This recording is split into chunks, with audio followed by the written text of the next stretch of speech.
Hello, Steeler Nation, and welcome to your Steeler Nation Vidcast, sponsored by the Big Play Network and sponsored by Total Sports Enterprises. Sorry about the craziness going on today. We were supposed to start at 1 p.m.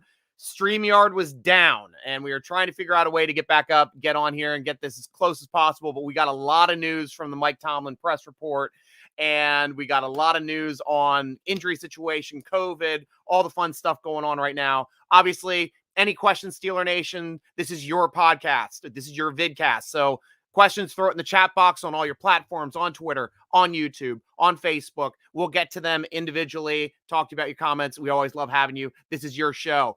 First thing we want to show up, though, if I can share this properly, because I'm really bad at technology, but I'm better at making up stupid songs. So this one is going to be, how do I share my damn screen? I thought it was right here. There it is, share screen. So one thing from our sponsor going on right now, we have a special giveaway right here. If you can see it, it is, I don't know if it's on your screen or not. Am I doing this right? Is this technology working? Oh, yes, it's sharing the window. Okay, so this right here, we are giving away a signed Hines Ward jersey, the Color Rush jersey, it looks like, here from Total Sports Enterprises. All you have to do to be eligible, follow at Steeler Nation, follow at Total Sports ENT, and follow the podcast at _SN Podcast, and retweet that post. Simple, easy. Winner picked on Thursday, and we do this a ton. Now, I love this highlight, too, because we got Charlie Batch throwing this long touchdown to Hines Ward. And if my memory serves me correctly, I believe this game also ended in a tie in Atlanta. So I don't know if that was intentional for that replay, but I do remember that game. I do remember it ending in a tie, and craziness always abounds on that kind of stuff. So, but please, easy way to get a jersey over there. And thank you very much to our sponsors at Total Sports Enterprises. First thing we got to talk about is the injury situation. It's a little crazy going on, especially when this is kind of felt like that Raiders game. We had a lot of injuries happen. The only person that missed the game due to injury last week was Claypool. Sounds like he's going to be back. So Tomlin said during the presser he expects him to practice. We'll find out the capacity that he practices this week. He's got that toe injury he's trying to work his way back from. Ben got like a week off because of COVID. So Ben got a late season week 10 bye, fortunately, to keep him hopefully a little bit healthier coming down this final stretch for his last year in the run for the championship. But him being at least declaring himself for COVID, having the vaccine means he's eligible to come back this week. Fingers crossed. We'll see if that's the case. Now, the thing that's crazy for me is Minkah Fitzpatrick. Is he going to miss his first game as a Steeler? And right now, they're saying he's ruled out. So how would you rule out a player already on Monday for a Sunday game unless possibly he's unvaccinated? Due to the COVID rules, if you're unvaccinated, you're automatically out for 10 days, cannot return for 10 days. Due to the rule, if you're unvaccinated. If you're vaccinated, all you have to be is asymptomatic for 48 hours and return 2 negative PCR tests. That can happen. You have to be asymptomatic. So he can still have symptoms, get through the symptoms after 4 days, and then asymptomatic test. He's back and he's playing on Sunday. So him being ruled out, the only way we're going to definitely know for sure if he was vaccinated or unvaccinated is if he returns to practice next Friday, because that's the 10 days that he had to that he was mandated to stay away from the facility. Comes back on that 11th day, which would be next Friday's practice. It meant that he didn't have the vaccine. So we get to figure it out on our own. Let's go, Beamer. Yes, crazy. It's crazy. Let me know if you have any questions or comments, Beamer. Always good to talk to you, man. I'm glad you found it and navigated this, because this has been a crazy day for the Steeler Nation vidcast getting up and going. A couple other injuries that happened in the game. Obviously, TJ Watt, big point of emphasis, all-world player. Fortunately, came back with a negative test on his for the MRI on his hip. That was what they were worried about. They weren't as worried about his knee. And I took a look at that thing. I thought maybe he hurt his knee, but watching the replay of that injury, it didn't look like his knee was really hurt that badly. It buckled a little bit, but not enough to really tear or damage the MCL, which is the way the knee bent toward the inside, or the cushion, the meniscus, which is in between the two. So obviously the hip must have taken the majority of that torque. That was looked at. Doesn't look like that there's any meniscal injury in with the hip as well. So that's the important stuff moving forward, especially working away something like that, because it's much more difficult to come back from a meniscal tear on a hip than it is to come back from a meniscal tear on a knee, because you can just cut it out for the most part on a knee. On a hip, it's interior. It's usually right on the middle. And fortunately, he's got a chance of playing. That's crazy. He's got a chance of playing this week. We'll see how he practices. We'll see if he practices. Obviously, we know he's an all-world player. He doesn't need to practice at all. Still end up being on the team then and playing moving forward. Good news for Trey Turner. Tomlin stated that he expects Trey Turner to practice this week. Said he also expected Kevin Dotson to come back and practice, though there was some preliminary reports on Dotson having a high ankle sprain. If it's a high ankle sprain, it's usually a 4 to 6 week injury already, like off the top. It's a tougher injury to come back for, especially for the Dancing Bears on offensive and defensive line. It's not a good injury to have for those guys, but we'll see how that comes. That's an optimistic thing to say if you're thinking Dotson has a chance of coming back over what was already reported stating it's a high ankle sprain. And lastly, Joe Hayden was seen on the sideline with in a walking boot. But fortunately, it looks like that was precautionary. Looks like he's probably going to practice this week. So all of the injuries that we thought were going to be really detrimental to this team looks like they're going to start being maybe okay moving forward, but practice will determine that. Going off the press report, also the things that were talked about today, tackling, obviously he wanted to see more positive plays too in the punt return department, because there was a lot of open grass. There were 10 punts by Detroit in that game. He expected at least, getting a block in there, maybe one out of the 10 punts, or at least having a big return with a lot of grass and Ray's returning ability, but neither of those things happened. Ray's punt returning issues still look like they're still going on. So we got to get better at that. We got to get better in the special teams game overall, and that's one of the instances where they have to get better. Tackling, obviously, was a point that was really seen as a problem for that game, and Alex Kozora over at the Depot, he stated that in the first 3 quarters, I believe it was somewhere around, they were allowing about 10 yards of carry out of 13 personnel. When they moved to fourth quarter and overtime, out of the same 13 personnel, they had -1 yards per carry. So the Steelers ended up figuring it out late enough in the game to hang on to that tie. And obviously turning the ball over twice in overtime took away 2 chances to win that game. Boswell's been an all-world kicker. That guy's kicking insane clips. He has already hit 1/3 of all of the 50-yard field goals hit in Pittsburgh Steeler history. 1/3 of the kicks have already been made by Boswell himself. I'm sure he's going to be up over half by the time he's done with his career. Guy is insane. Over 50 yards. His leg just keeps getting stronger every year. Wizard of Boz already hit 1 over 50 in the game. Honestly, if there was some way that Freiermuth hung on to that ball, we would have been attempting a kick. We would have clocked that kick. Plenty of time to get the clock.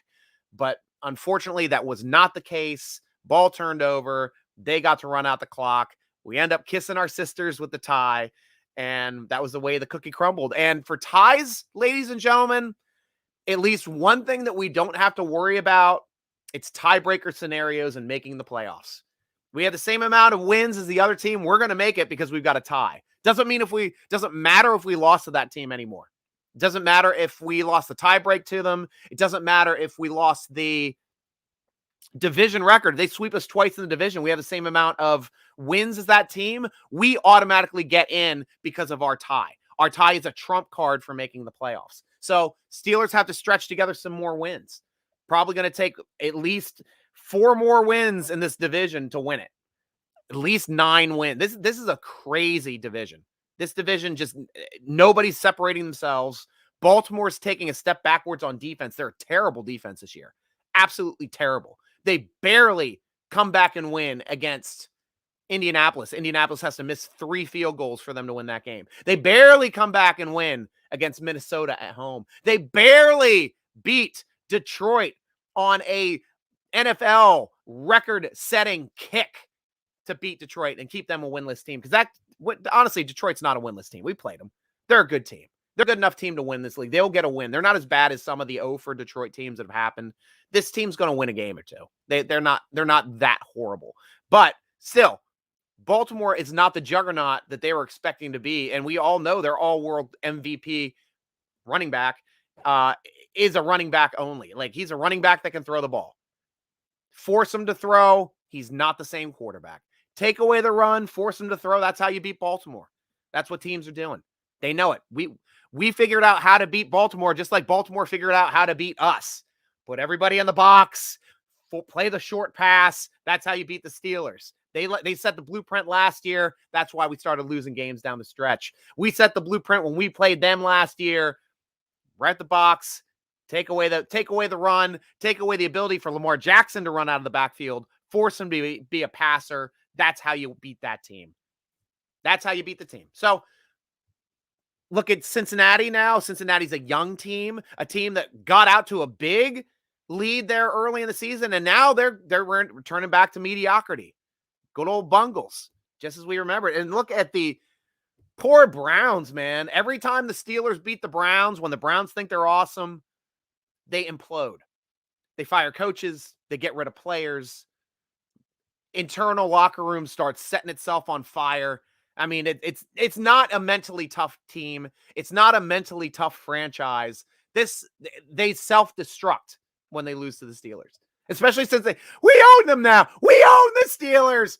Kicked your butt into playoffs. We're the team now. We're winning the division. Oh, Browns forever. What happened? We kicked their butt. They get rid of their wide receiver because he doesn't want to play for them anymore. I'm out. Steelers are better than you and always will be. Baker Mayfield, love it. Sign him. Sign him to the longest term contract you can with as much money as you can, because that guy ain't the answer. He's Bubby Brister. You guys have Bubby Brister and Baltimore, who thought they had Michael Vick. They've got Cordell Stewart. That's the way it is. But, Cincinnati, I think they have the best quarterback in the division right now. I'm not against Joe. I think Joe's going to be a good quarterback over his career. He's got the weapons around him. They just got to figure it out how to play as a team and get back in a winning mindset. That team really has not been a winning franchise. I mean, Lewis did a good job, at least, of getting them to playoffs and starting to create a identity of being a winning team, stretching together a couple good runs to get to the playoffs with Andy Dalton. But now they've got to restart that again. They just are not what they used to be. And there you go. Thank God we need TJ. Yeah, true thing, Kenny. True thing. And you guys are messing me up with all the users are live too. Yep. That's always the way. Brian Brown over on YouTube. How you doing, Brian? Always good to hear from you, my friend. The Browns will not be awesome until they put this on their helmet. The poop emoji. That would be the best emoji ever on the side of the Browns helmet. It's better than that dumb elf thing they've got. I don't know if you guys have ever seen their third logo, which is like some weird looking wood elf. And that's been part of their thing for the thing. Or the Baker Mayfield emoji. Loving it, Brian. Loving it. Love the clowns. The Cleveland Clowns. Keep them coming, guys. Steeler Nation. This is your vidcast, man. This is how we always have fun. Couple things that we were talking about too, at least Coach Tomlin was addressing in the press report today. The things that you have to worry about San Diego on offense, obviously, they've got an all-world quarterback. Herbert's awesome. Keenan Allen, we know he can destroy us. He beat us the last time he was in Pittsburgh pretty much alone because we got stuck in that personnel set, which had a linebacker on him, and they just ate us up going down the field, and we couldn't change our personnel. Got a good running back. He's really athletic, good passes out of the backfield. Cook is a heck of a tight end, obviously. Eckert, running back. On defense, Bosa and James, you got to account for them every time because they are game wreckers. Those guys can force turnovers, force splash plays, get that ball on the ground. We got to be vigilant, and that's why we tied. That's why we didn't beat Detroit. We couldn't get a turnover, turn the ball over twice. You lose the turnover. Our 4 wins, actually all 5 wins this season, we were a plus in the turnover ratio. All 5 wins, including Buffalo, we were +1. When we stacked those 4 wins in a row, we were plus in the turnover margin every single game. Every single game we've lost this year, we've been minus in the turnover margin on all 3 losses and our tie. Minus. That's the difference in the NFL. You control the ball. You do not turn the ball over. And you got a defense like this one, you're going to win more games than you lose. Way more. And that's a case in point just on our turnover statistics right now as we're moving forward in the games and as they're coming up. Brian Brown back again. Well, if the Steelers don't stop missing tackles, we're not going to be any good either. This defense has to clean it up. Yeah, and one interesting thing, too, you might have jumped on here just a little late, but we were able to see the metric, and the Steelers did lock down the running game and figure it out in the 4th quarter and in overtime because they were averaging 10 yards a carry out of the 13 personnel first 3 quarters. Last quarter and overtime, last quarter and 2/3, I'll say, since overtime is not a full quarter, it's 10 minutes instead of 15 minutes. Stupid. Worst rules ever, but we'll get to that in a second. But still, from overtime and 4th quarter, that average dropped to -1 yards. So Steelers did figure it out as the game went on. Otherwise, they would have lost the game in regulation. But they got to do better. And good, if the Steelers secondary is going to show up at all this year, now is the time. And it's even a little tougher too, Brian, because the secondary's got to show up, maybe without Minkah, maybe without Hayden in this game. And that's going to be tough. If we're down Minkah and Hayden against Herbert, it's going to be a long day. It's going to be and TJ, it's going to be a long day for our defense. Hayward can't do it alone. Hayward cannot do it alone. And we need Highsmith really to step up in that game. And whoever's going to be our taco, got to get Taco out there. Got to get some toppings on that taco. Hopefully it'll be a sack taco and a TFL taco. We need him in there making plays for us, man. We just have to have it. Have to have Taco doing the big heavy lifting and all the eating all over there for our defense. But hopefully he can make some plays for us. I'm optimistic. He's a former first rounder. So, and a lot of people are still lamenting the fact that we got rid of a 5th rounder this season. I mean, it's the way the numbers worked out. Everybody with hindsight is 2020. Yeah, now look at Roche.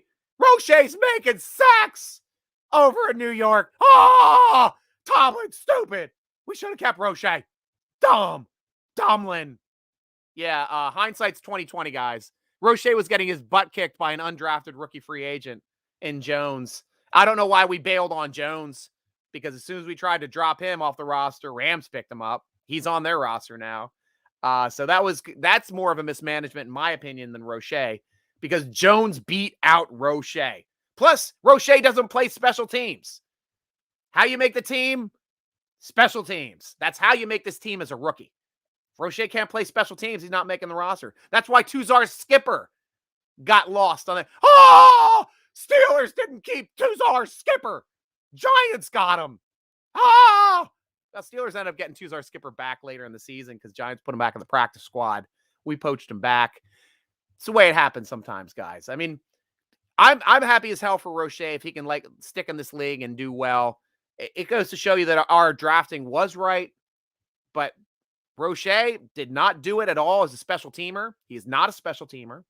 Or he was at least unwilling to play special teams. I don't know what the factor was, but he was also getting outplayed on the field by Jameer Jones.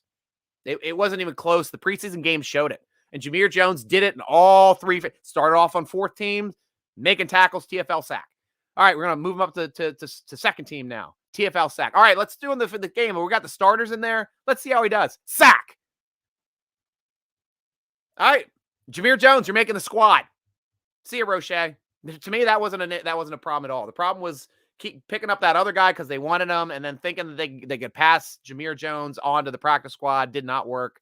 Rams picked him up, and now we're without both of them. So that does stink. But we got Taco Charlton. So we'll see if then that's the argument now. Is Taco better than Roche? Because it isn't, we lost Roche. Stupid. Is Taco better than Roche? We lost Ingram. Stupid. Ingram didn't want to be here. Ingram wasn't playing for us ever. He's done. I want out. Now, Ingram, in this situation, if we had somebody down and he was getting snaps, he wouldn't have said a thing.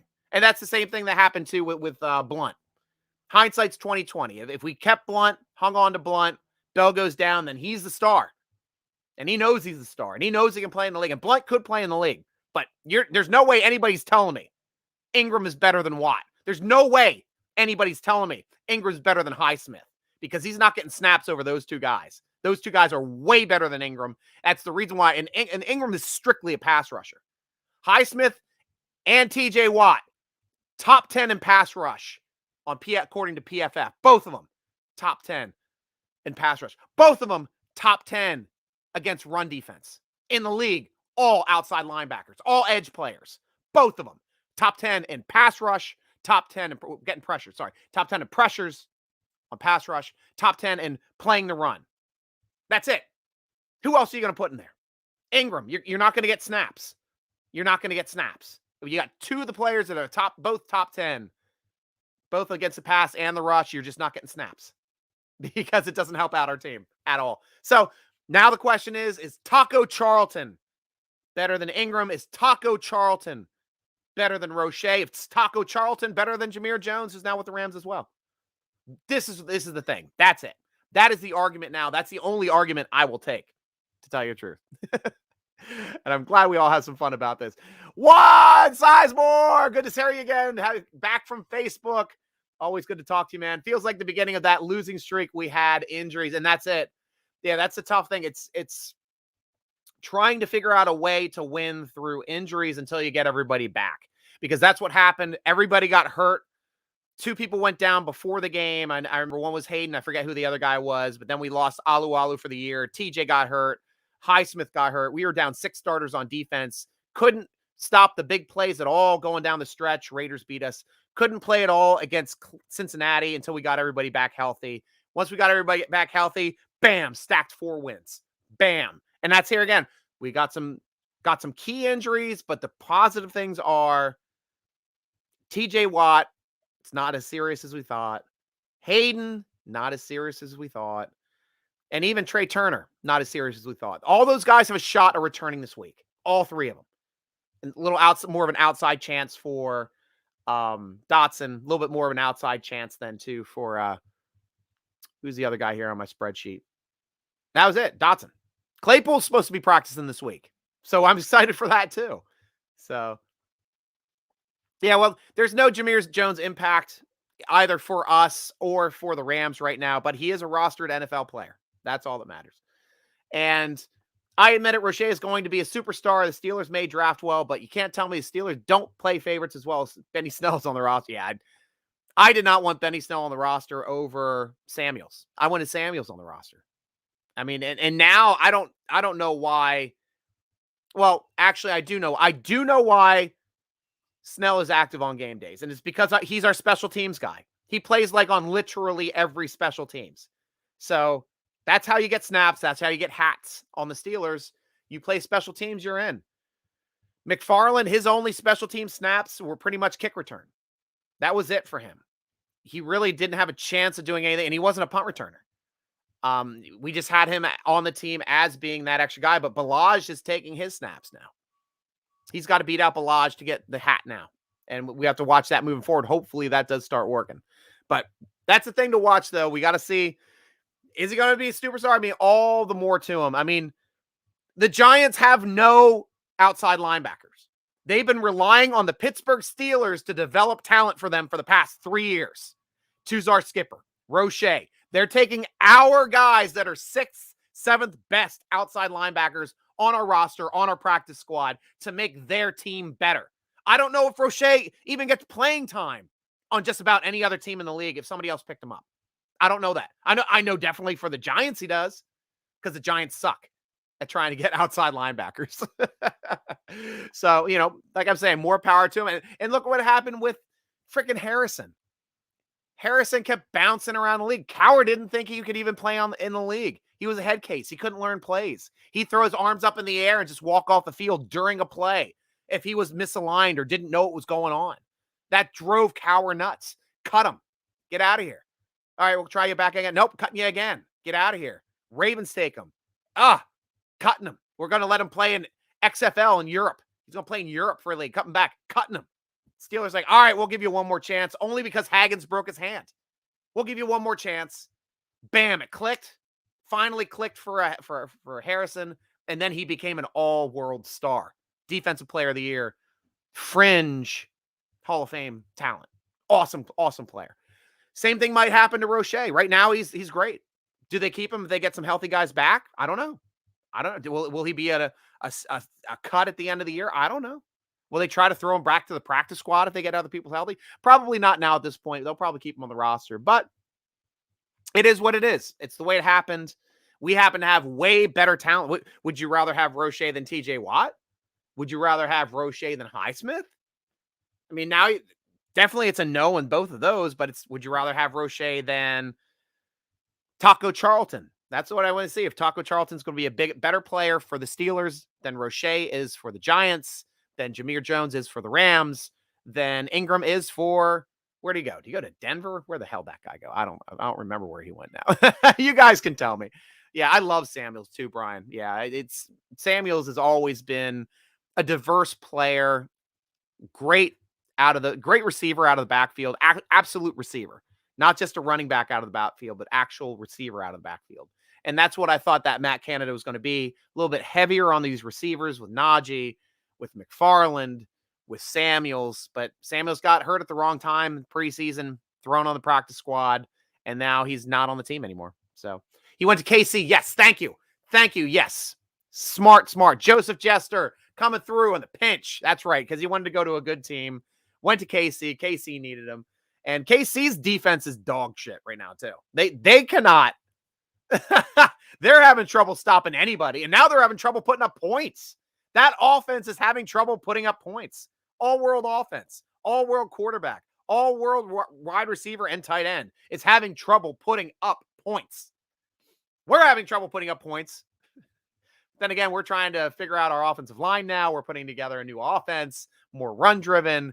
It's an ebb and flow with this team. We're learning. It's a learning experience. We're slowly getting better. And Najee has another 100-yard game last week. So keep it up, Najee. We love seeing you doing well, man. Love seeing that stuff. What's that, Brian? Are we ready to admit the offensive coordinator is in over his head? A lot of Steelers Nation is defending him because he coached at Pitt. He also coached at Maryland. I mean, I like the guy. I don't think the only thing that I was really upset about his play calling, it was most of it was execution. But when they were down at 1st and 5 for the goal line, throwing all 3 times, rock to the Naj. Pittsburgh dad, rock to the Naj. Rock to the Naj. It's what you do. 5 yards, you give, I will take it every time. Every time. 1st and goal from the 5, rock to the Naj. That should be on everybody's mind. That's how you get touchdowns instead of field goals. And that's how you end up winning these damn games instead of tying them. That was the only problem really I saw in the play calling itself. The rest of the stuff, you had crappy snaps all day with Green. Green had his worst day as a center in that game. He's got to pick it up, man. Those snaps, it looked like it was Pouncey out there again. I mean, come on. That's the reason why we got you, Green, so you wouldn't Pouncey those snaps. See, I made a verb out of it. So you wouldn't Pouncey those snaps over the quarterback's head. But at least we have a running back athletic enough to dive on that football, unlike Connor in that game against Cleveland, the first snap of the game, when they Pounceyed that snap back to the goal line to spot the Brownies 7 points. And hell, we had to spot them 28 points to even give them a chance. I think that they were going to win that game and still had a chance coming back. That was an incredible game. One of Ben's best, to tell you the truth, because he did not want to let that one die. Small Caps over on YouTube. How does Mike Tomlin allow Matt Canada to have a game plan where Mason throws the ball 50-plus times in horrible weather? Hey, sometimes that's the way it dictates. Also, a good point that Tomlin put today. We played 5 quarters instead of 4 quarters. That kind of skews the stats a little bit. Yeah, if you see that 50 down for a quarterback in their first start, yeah, it's the most he ever threw, but he was throwing for 5 quarters, not for 4 quarters. Still, would have helped to have 3 less in that situation in 1st and 5, and I do agree with that. But you also have to take this into account, Steeler Nation. something that you're really crapping on Matt Canada about, one thing you got to put down that you know for sure is Matt Canada, 3 times this year, 3 times scored a touchdown on our opening drive. We didn't score a touchdown on our opening drive in the previous 3 years. Now we have 3 times, 3 this season, touchdown on the opening drive, and those are scripted plays. Your first drives are the scripted plays. Can't be upset with that. Can't blame that on the offensive coordinator. We could blame that on Fichtner. Hell yeah. That's Fichtner's fault. During his tenure, I don't think he had a single game where we had a touchdown on an opening drive on his scripted plays.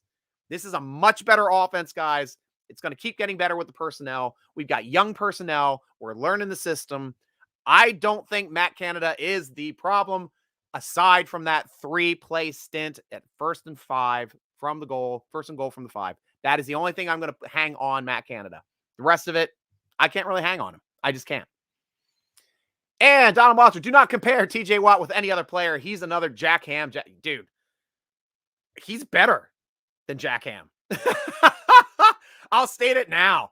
If TJ Watt played the same time Jack Ham was playing, can you imagine like this style of elite pass rusher that we're starting to see in the league that goes for hammer plays? Like that stuff that didn't really start coming down until like the 90s, like late 80s, early 90s, when you had people laying the hammer on every play coming back to the quarterback and really elite players trying to get to the quarterback. And that's also because of the way that the game transformed when passing became more dominant in this league over the running. Because 70s, these are all running teams.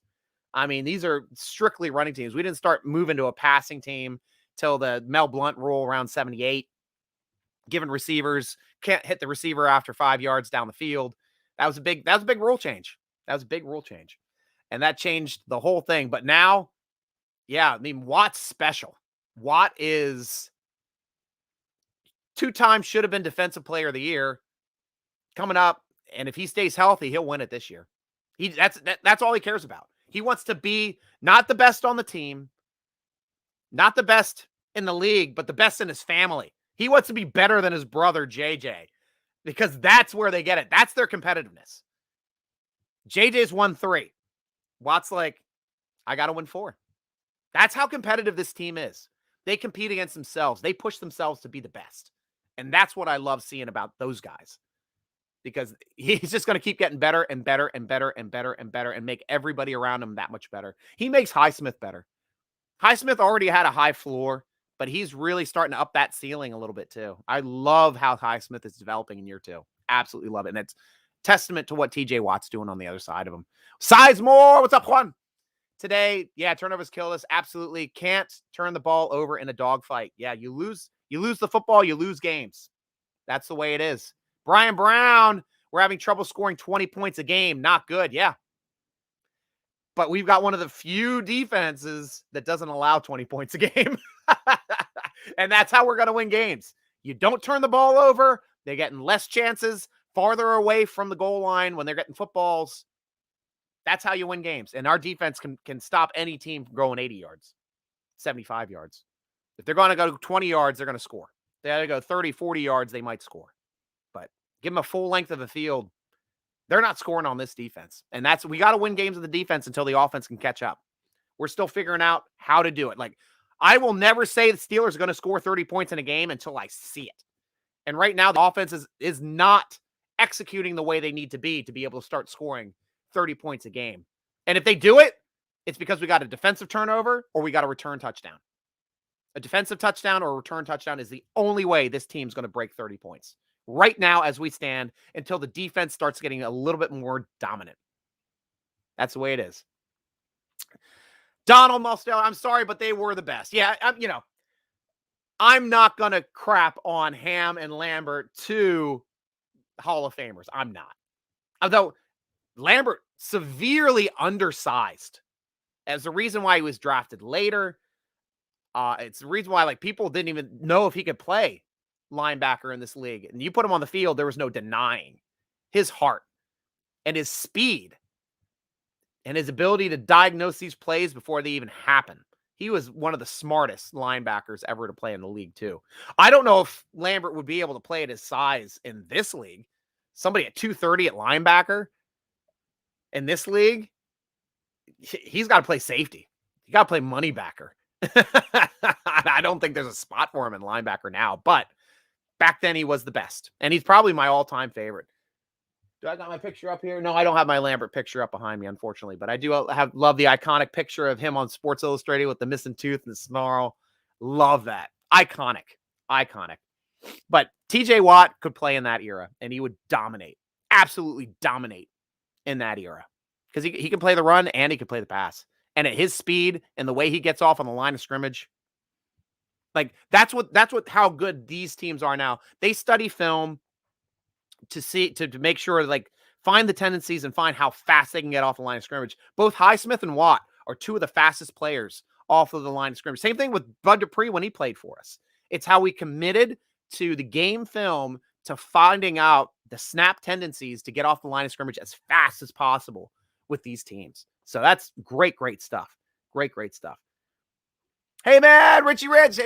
Hey, man, go Steelers. A Broncos fan. Welcome. We welcome fans of all teams to Steeler Nation Vidcast, and we have fun. If you got questions too, you guys got a tough team too. I know you got a lot of young talent. I love Von Miller. I want to hear from you on how you feel about Von Miller leaving your team, because I would hate to have to lose one of my all-world players to have to go play for another team. But deep down, I'd be rooting for him a little bit to do well. If he can get a championship, all the more greater to them over there with the Rams. But to me, like, Von Miller was Denver. Love seeing that guy. And you guys had some of the great players too. I know Steelers lament the fact that you guys beat us in the playoffs with Tebow, but Steeler fans forget you guys had the best defense in the league that year with one of my all-time favorite non-Steeler defensive players in Brian Dawkins. That guy was a monster. Absolute monster at safety. One of the best to ever play. You guys have always had great safeties too. Atwater. Guys always have had great safeties over there in Denver. But yeah, forget about that. It's more than one side of the game in these games, in these playoff games. So it just wasn't Tebow that beat us in that one. Small caps. Steelers need to start working Benny Snell into the game so Najee isn't getting worn down toward the end of the year. They will burn Najee out like they did Bell. And I think Najee is tougher than Bell. I do. I think he's physically tougher. He's got a bigger build. He's you look at he's just a stronger bodied, bigger built player, especially in the legs and the quads. The guy he's a truck. But the problem is he's also a rookie. And rookies wear down not because really of their bodies and the way that is. It's just NFL seasons are a marathon. And they take a year for a rookie to get used to. When you're in college, 12 games, maybe 13, 14 if you go in the bowl series. That's all you're playing a year. Mostly 12 games. Now, 17 regular season, 3 preseason, that's 20. And then if you go in the playoffs, you got another 3 or 4 games. So now you're looking at a max of 24 games when they were used to playing half that amount in college. They're playing 2 seasons in one stretch. That's the aspect. And yes, I agree. They do need to get some spelling with him, but I was hoping it was going to be McFarland. I was hoping that Balaj is going to get more stat, no matter who it is. Doesn't necessarily have to be Snell, but I agree with you. Somebody's got to start taking some snaps, giving some rest and some spells here for Najee, because you just can't ride a rookie like this. You just can't. First round draft pick or not, you just can't. Brian Brown, Jack Lambert is a bad man. Do not disagree at all. Probably my favorite player from the 70s as well. Probably my favorite player. Small cap Shazier was only 230. That's true. Good point. But Shazier played inside linebacker, not outside linebacker. So little bit of a difference. I know that, with Lambert was on edge, wasn't he? Or am I remember that incorrectly? Wait, no, Ham was, hang on. We had Russell and Ham. And I guess he was playing interior on that one then. Yeah, you're right. Yeah, Lambert would have been playing interior on those 3. Yeah, but Shazier was a monster too. He was an absolute monster. And unfortunately, his size didn't allow him to keep playing in the league. That sucks. Donald Mostaller, we are in it right now. And if we get healthy, we will be there. And I agree 100%. Like the entire league, the entire Aditi Kinkabwala came out and started asking the question to Tomlin. This is like the first time in league history at this point of the season, there are 13 teams at 4 or 5 wins. 13. It's a logjam. Our whole division is a logjam. 4 or 5 wins. Bam. We got 5 with the Ravens. 4 over there with the is that no, we have 4. How many wins do we have? We have 4 or 5. No, we have 5 wins. Now I got to look up the standing. Now I'm looking up the standings just so I know for sure on our division. Yep, Ravens is 6 wins. Sorry, they have 6. They're 6-3. We're 5-3-1. 5-4 for Bengals, 5-5 for the Browns. Everybody's got 5 wins. Everybody's separated by 1 win in our division. 1 win. Amazing. Yeah, it's still anybody's division. Still anybody's division. Brandon Wallace, B-Wall, Striker, the GOAT. With all these injuries, I'm worried. I would be too. But it sounds like at least Tomlin said these injuries might not be as bad as we thought. We get Ben back from COVID. We get Chase Claypool back. Maybe TJ doesn't miss the game. Maybe Hayden doesn't miss the game. It's looking a lot better. Maybe there was even optimistic on Trey Turner not missing the game. I'm fine with one of the guards missing the game. If both of the guards are missing the game, I feel pretty badly about our running game for this upcoming week. That means both of the initials are going to be playing guard this week. BJ Finney and JC Hassenauer. Both of the initials. JC and BJ. We got all these initials on it. TJ, BJ, TZ. Whatever. Yep. But hopefully these guys are going to get healthy and get healthy quick. Here we go. Our Denver fan back again. Richie Rich. Van is a first ballot Hall of Famer, no doubt. The odds of him wanting to return were slim. Best case if he left was a 5th comp pick. So getting a second and yeah, dude. Yeah. Nail on the head. Richie Rich, the highest you would have gotten would have been a 3rd round comp pick. If somebody signed him to a good contract coming off you guys, but that late in his career, to get a 2nd rounder and a 3rd rounder is better than you would have gotten for anything. You're damn right about that. And it was a smart move to get that kind of value out of a player where the max you would have gotten was a 3rd. And you're saying even more conservatively a 5th. No question. No question. Absolutely. I love that take. But, and 2, how do you feel about it, at least going to another team? I want to hear that about you because that's an interesting Denver perspective for me, especially since you are the Denver professional here on the Steeler Nation vidcast. The Denver tenure. Donald Mostaller, God bless our Steelers since 69. There you go, Donald. We love the old heads here. I've been alive for all of the games. Was not conceived before the Immaculate Reception. My Immaculate Conception happened after the Immaculate Reception, but I was alive for all 4 Super Bowls. Did not remember any of them except for the 1980s 79 season Super Bowl because my dad was swearing at Bubby Brister or not Bradshaw for turning the ball over 3 times in the first half. I heard so many swear words, but I didn't care. I had my mushroom pizza.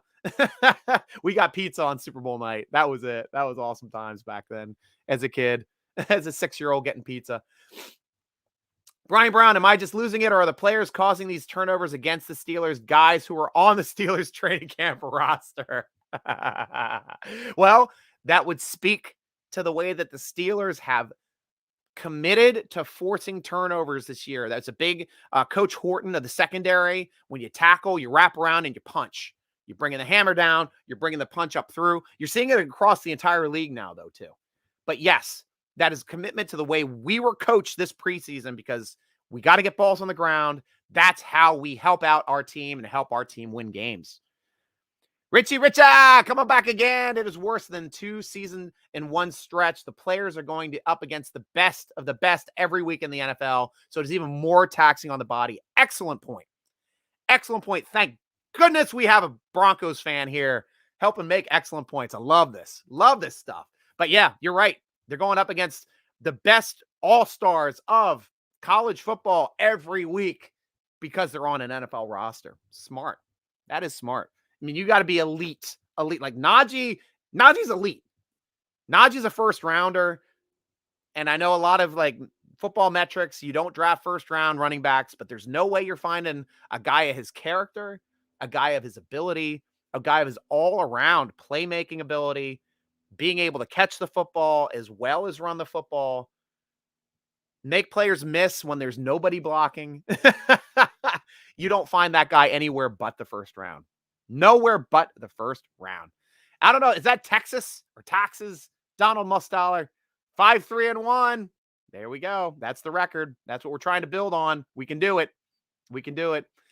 Brian coming in with some info. ESPN reporting Sky Judge is going to be used in the near future. Another official that is what the Steelers need.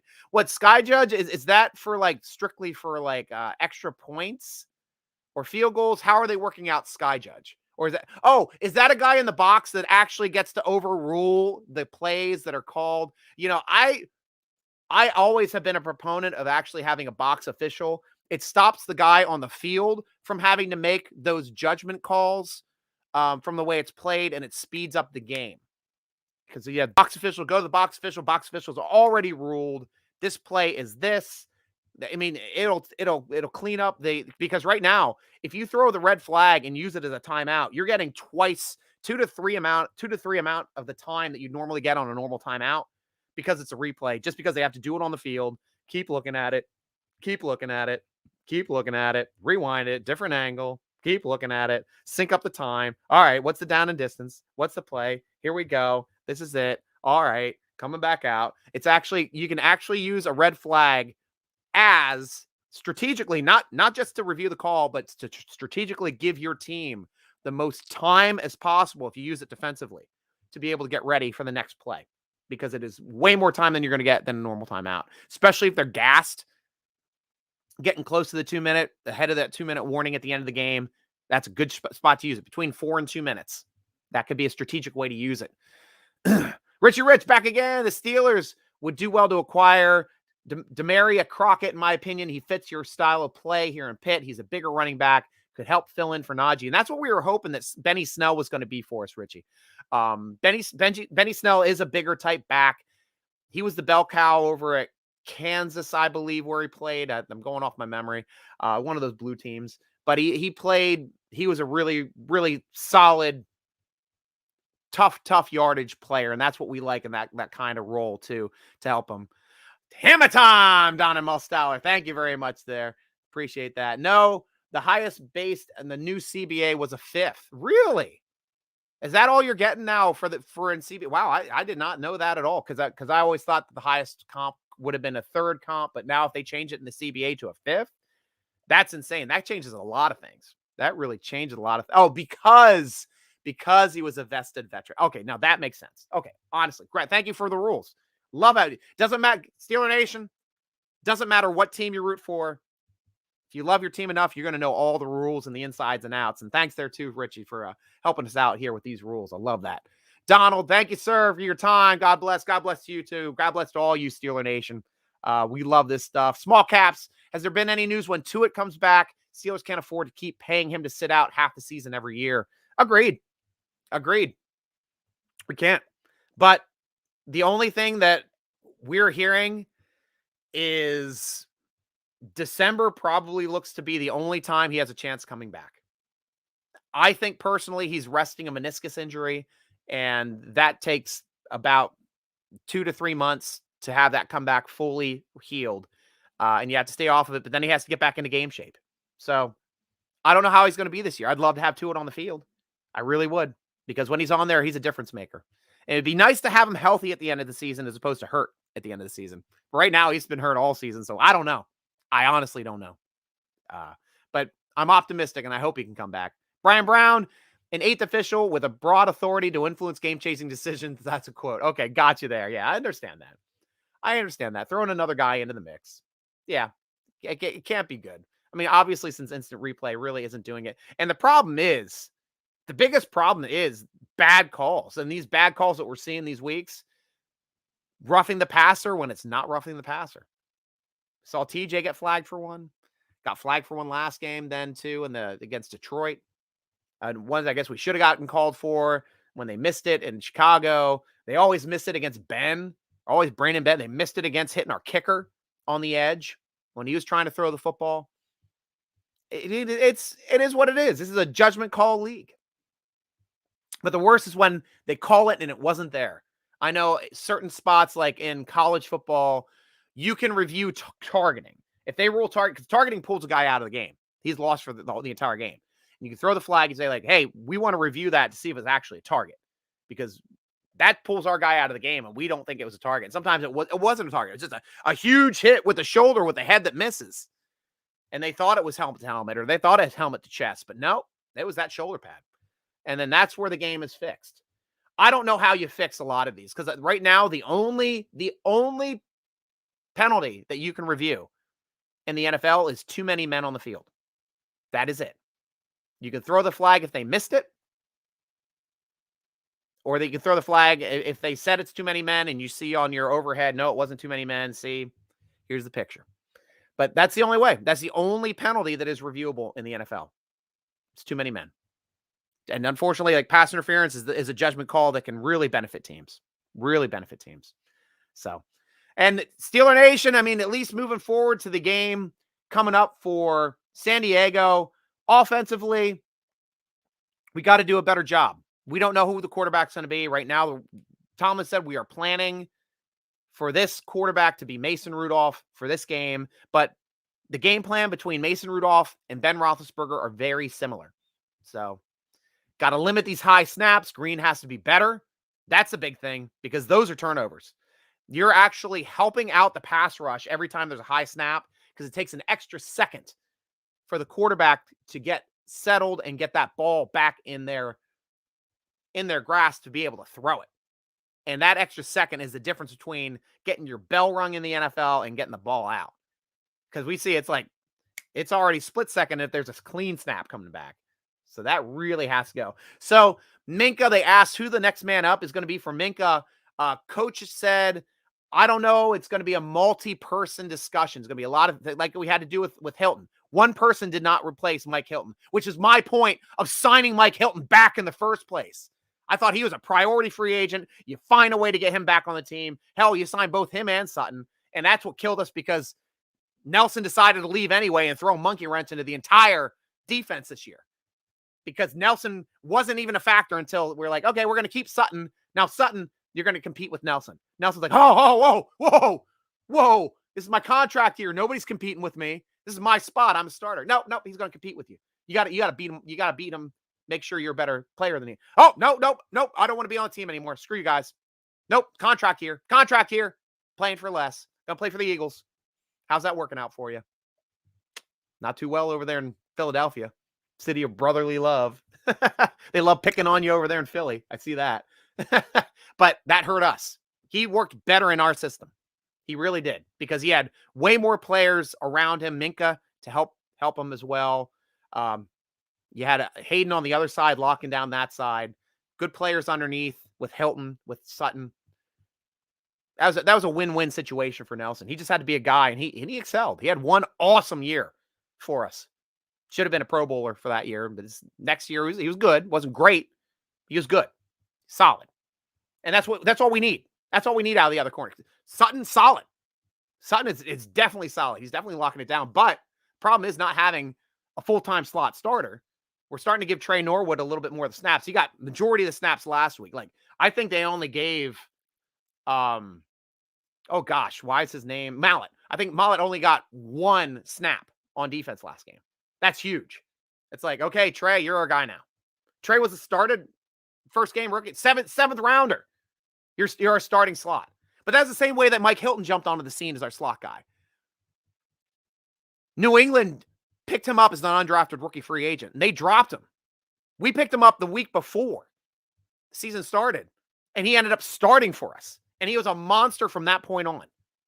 Really worked out well in our system. I loved Hilton. Absolutely. Hilton's one of my all-time favorite stories as an NFL player, as a Pittsburgh Steeler, and I wish we kept him, because that guy's a playmaker, and he wants to make plays, and he works as hard as he can on every play. He never gives up. Even if somebody's faster, he's going to pursue. He's going to work his tail off to try to make that play down the field if he can. Force a fumble later if he can. That's the type of guy he is. I always loved Hilton. And it wouldn't cost that much to keep him. $4 million a year. Come on. Value. He's going to get you 3 turnovers a year, 3 or 4 million a turnover. That's worth it to me. He's going to get you a couple sacks a year. It's worth it to me. Make those splash plays. Somebody to worry about coming in off the edge other than our edge players. I know we've had some success too with Mallett. Mock got in there a couple times too. But we need that. We need that help with safeties coming in, slot players coming in. Make the quarterback not know who's coming in. And that's it. That's it. And that's pretty much it for the show, guys. That was everything I wanted to get to. Other than the last thing is talking about Minkah. And Minkah being ruled out this week, I'm concerned. If he's ruled out this week with COVID, on COVID protocol, the only way you can rule him out completely already, 7 days away for playing from Monday, is if he's unvaccinated. I know there's been some reports. Some say he's unvaccinated. Some say he's vaccinated. We're going to find out next Friday for sure. If he cannot practice until next Friday, he was unvaccinated. That's the 10-day window. An unvaccinated player is not allowed to return back to the facility for 10 days if you have a positive COVID test. Now, if you're vaccinated and you're asymptomatic, you just need 2 PCR tests in 24 hours apart. So in 25 hours, asymptomatic for 48 hours, 2 negative tests, you're back in the building. If you're asymptomatic or if you're symptomatic and you had the vaccine, as soon as you're asymptomatic and you start getting 2 more tests that are negative, you're back on the team. You're back in the building. I don't know, Minkah. Maybe you didn't get the vaccine. Ben got it. They're already talking about Ben coming back. Otherwise, Ben would have automatically been ruled out for 2 games. If he was unvaccinated, 10-day window from Saturday puts him out 2 games. That wasn't the case. That's what happened unfortunately, to Hayden last year, but that was before the vaccines came out. His 10-day window happened the day before we played Cleveland, the last game of the season, carried through the next game, so he couldn't come back to play Cleveland either time, which killed him. He would have been a difference maker in that game. He definitely would have been a difference maker going up against Cleveland. Brian Brown, another guy with a zebra shirt, screw over the Steelers. Always. Great to see you, Stryker. Your voice sounds much better. Yes, thank you, Chow Chow. I have gotten it back. I didn't scream nearly as hard this week. I drank more in that game against the Bears that I had all season. That was the most I had imbibed all year. And I've been sober since game 1. Though I don't know why it didn't drive me to drink as much for the Detroit game, but ties are weird. Ties are just weird. It's so weird to say.